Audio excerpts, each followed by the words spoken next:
ഞാൻ ഇനി അടുത്തത് ഞാനത് ചെയ്തില്ല, അയാളാണ് ചെയ്തത്. ഞാനത് ലൈക്ക് പോലും ചെയ്തില്ല.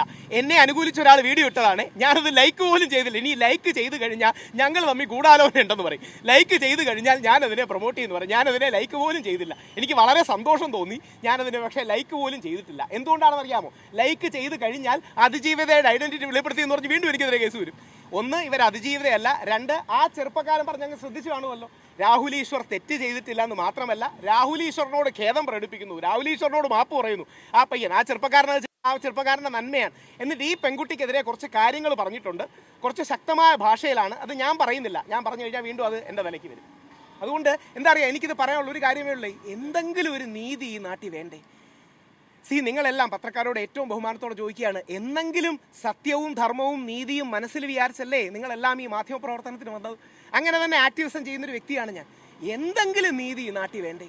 നാളെ ഏതെങ്കിലും രീതിയിൽ ഒരു വിമർശനം ഉന്നയിച്ചാൽ ഉടനെ അധിക്ഷേപിച്ചു എന്ന് പറഞ്ഞും ലൈംഗിക സെക്ഷലി കളേർഡ് റിമാർക്കുകൾ പറഞ്ഞ് അധിക്ഷേപിക്കുക എന്ത് ഉദ്ദേശമാണ്?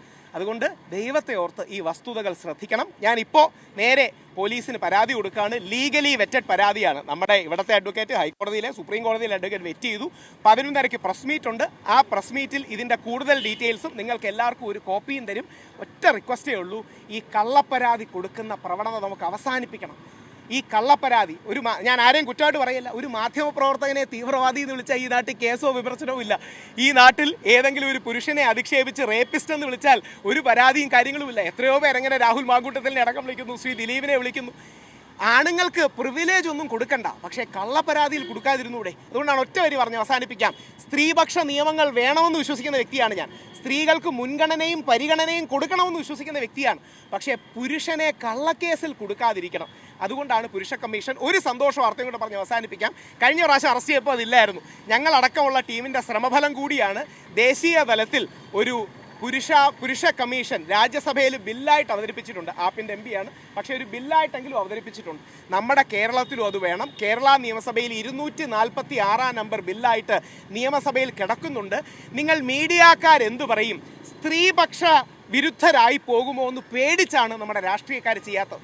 ഞങ്ങൾ 62 MLA കണ്ടു, കുറച്ചുപേരെ അല്ലാതെ നമ്മുടെ സുഹൃത്തുക്കളും കണ്ടു. 62 ബഹുഭൂരിപക്ഷം MLA യോജിപ്പാണ്. നിങ്ങൾ മീഡിയക്കാർ എന്തു പറയും? സ്ത്രീ വിരുദ്ധരായി ചിത്രീകരിക്കുമെന്ന് പേടിച്ചാൽ.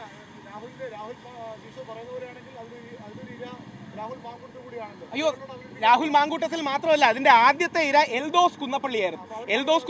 അയ്യോ തീർച്ചയായും എൽദോസ് കുന്നപ്പള്ളിയാണ് സ്വകാര്യ ബില്ലായി കൊണ്ടുവന്നത്. ഇനി ഒരു കൗതുകം കൂടി നിങ്ങൾ അറിഞ്ഞിരിക്കാനാണ്, ഈ ബില്ലിനെ എതിർത്ത ആൾ ആദ്യം, ഇന്നല്ല കേട്ടോ, രാഹുൽ മാങ്കൂട്ടത്തിലാണ്. ഇത് വേറെ ആരുമല്ല, രാഹുൽ മാങ്കൂട്ടത്തിൽ തന്നെ എന്നോട് പറഞ്ഞത്. അതായത് ശ്രീ VD സതീശൻ, അദ്ദേഹം അറിയാമല്ലോ, അദ്ദേഹം കുറച്ചുകൂടെ ലിബറൽ, എന്താ പറയുന്നത്, അങ്ങനെ ഒരു അദ്ദേഹത്തിന് പുരോഗമനവാദി, അങ്ങനെ പറയാം, അദ്ദേഹം പുരോഗമനവാദിയാണ്. അപ്പോൾ അദ്ദേഹം ഇതിനെ അത്ര ആദ്യമേ അനുകൂലിച്ചിരുന്നില്ല. 2, രാഹുൽ മാങ്കൂട്ടത്തിൽ ശ്രീ VD സതീശനെ വിളിച്ച് ഈ ബില്ല് എൽദോസ് കുന്നപ്പള്ളി അവതരിപ്പിച്ചാൽ ഞാൻ അതിനെ എതിർത്ത് വോട്ട് ചെയ്യും, അത് വിവാദമാകുമെന്ന് പറഞ്ഞാണ് യഥാർത്ഥത്തിൽ ഈ ബില്ല് തടഞ്ഞത്. ഇത് വേറെ ആരുമല്ല, രാഹുൽ മാങ്കൂട്ടത്തിൽ എന്നോട് നേരിട്ട് പറഞ്ഞാൽ. എനിക്കതിന് വിരോധമല്ല. രാഹുൽ മാങ്കൂട്ടത്തിൽ ഒറ്റ കാര്യം കൂടെ, രാഹുൽ മാങ്കൂട്ടത്തിൽ ഞാനും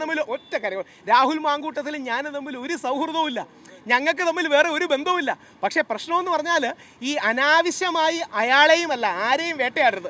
അരുൺജി ചോദിച്ച ചോദ്യം ഞാൻ മിസ് ചെയ്തു, ക്ഷമിക്കണം. ഇല്ല, പ്രൈവറ്റ് ബില്ല് ഇല്ല, രാജ്യസഭയിലും പ്രൈവറ്റ് ബില്ലായിട്ട് അവതരിപ്പിച്ചത്.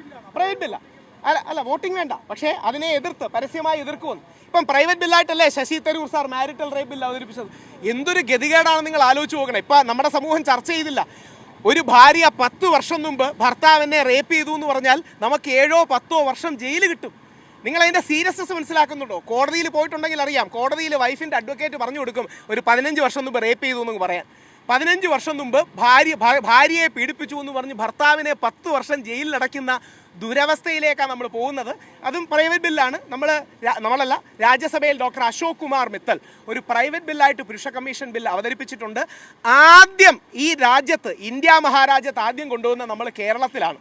പക്ഷേ മീഡിയക്കാരെ പേടിച്ചാണ്. ഞാൻ യുവജന കമ്മീഷൻ്റെ സ്റ്റേറ്റ് കോർഡിനേറ്റർ ആയിരുന്നു. ഇപ്പം കമ്മീഷനുകൾക്ക് അതിൻ്റെതായ പവറുണ്ട്. വനിതാ കമ്മീഷൻ, യുവജന കമ്മീഷൻ. ഞാൻ അതിൻ്റെ സ്റ്റേറ്റ് കോർഡിനേറ്ററായിട്ട് 1.5-2 വർഷം പ്രവർത്തിച്ചതാണ് ഉമ്മൻചാണ്ടി സർക്കാരിൻ്റെ കാലത്ത്.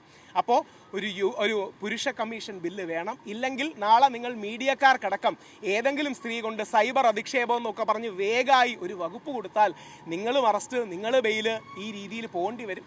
അതുകൊണ്ട് ഈ രണ്ടും പ്രസ് നോട്ട് ആദ്യം ഇവിടെ കൊടുത്തിട്ടേ പത്രക്കാർക്ക് കൊടുക്കാവൂ എന്ന് അഡ്വക്കേറ്റ് പറഞ്ഞു. അതുകൊണ്ട് ഇത് കയ്യിൽ സൂക്ഷിച്ചിട്ടുണ്ട്, ഈ ബില്ലുണ്ട്, അകത്ത് കയറി കൊടുക്കുകയാണ്.